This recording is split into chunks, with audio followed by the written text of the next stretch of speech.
রেজাউল করিম আবরারকে অনেক জায়গায় প্রশ্ন করা হয়েছিল পানের সাথে জর্দা খাওয়া এবং গুল খাওয়া কি হারাম কিনা। তো সে সব জায়গায় জায়েজ ফতুয়া দিছে। এর কারণ কি, কীভাবে জায়েজ ফতুয়া দিছে আসেন একটু শুনি। তবে এর কারণটা এখন উন্মোচিত হয়েছে যে আসলে কেন সে জর্দা এবং গুল খাওয়াকে হালাল ফতুয়া দিয়ে থাকে। সম্মানিত মোহতারাম মেহমানদের কাছে জানার বিষয় হলো যে জর্দা গুল খাওয়া জায়েজ কি। প্রশ্নটা যে করছে সে একজন ভদ্র মানুষ, তাই তাকে সম্মানিত মোহতারাম বলছে, যদি সে একজন সম্মানিত মোহতারাম না। ইসলামী শরিয়ার মূলনীতি হলো আসলু শাই আল ইবাহা, সব খাবার খাওয়া জায়েজ, শুধু ওই খাবার খেতে পারবেন না যে খাবার খাওয়া সুস্পষ্ট হারাম। আচ্ছা ঠিক আছে, তাহলে সুস্পষ্ট হারাম হলে সেটা বর্জন করা যাবে, এছাড়া বাকি সব কিছু খাওয়া যাবে, কোনো সমস্যা নাই। আচ্ছা ঠিক আছে। যেমন আমরা 7 আপ খাই, 7 আপ খাওয়া জায়েজ কেন? কারণ এটা হারাম, এটার পক্ষে নস নাই। আমরা পাঙ্কাশ মাছ খাই, পাঙ্কাশ মাছ খাওয়া হালাল কেন? নবী তো জীবনে পাঙ্কাশ মাছ খান নাই। আচ্ছা ঠিক আছে, তাহলে পাঙ্কাশ মাছ খাওয়া এবং 7 আপ খাওয়া যে কথা, জর্দা এবং গুল খাওয়া একই কথা। ঠিক আছে, কিসের সাথে কিছু তুলনা করে দেখেন। এখন আমরা চাইল খাই, আমরা ডাইল খাই, আমরা টমেটো খাই। আল্লাহ নবী তার জীবনে টমেটো খাইছেন। আমরা শশা খাই না? শশা। আমরা আরও কি খাই? কপি খাই।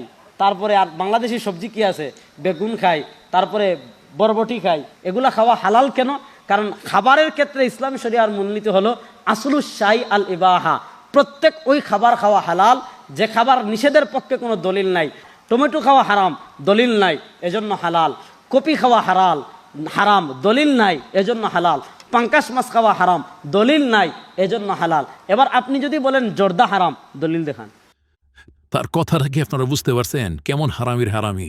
যেহেতু সকল সবজি খাওয়া হালাল এবং এগুলো হাদিসে এগুলোর কথা নাই। পাঙ্গাস মাছ খাওয়া হালাল, হাদিসে পাঙ্গাস মাছের কথা নাই, তাই এগুলো সব কিছু খাওয়া হালাল, কারণ এগুলো নিষেধের কোনো দলিল নাই, তাই এগুলো সব কিছু খাওয়া হালাল।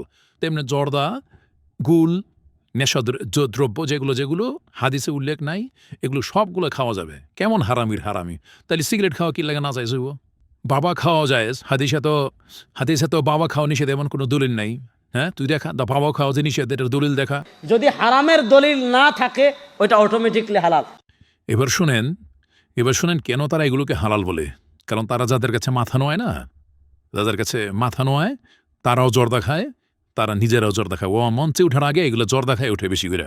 সবগুলো মঞ্চে ওঠার আগে এদের পীরেরা যারা আছে, এরা তো পীর পূজারি করে, তো পীরেরা যখনই মঞ্চে উঠে বেশি করে জর্দা খায় উঠে, এজন্য এগুলো সব কিছু হালাল।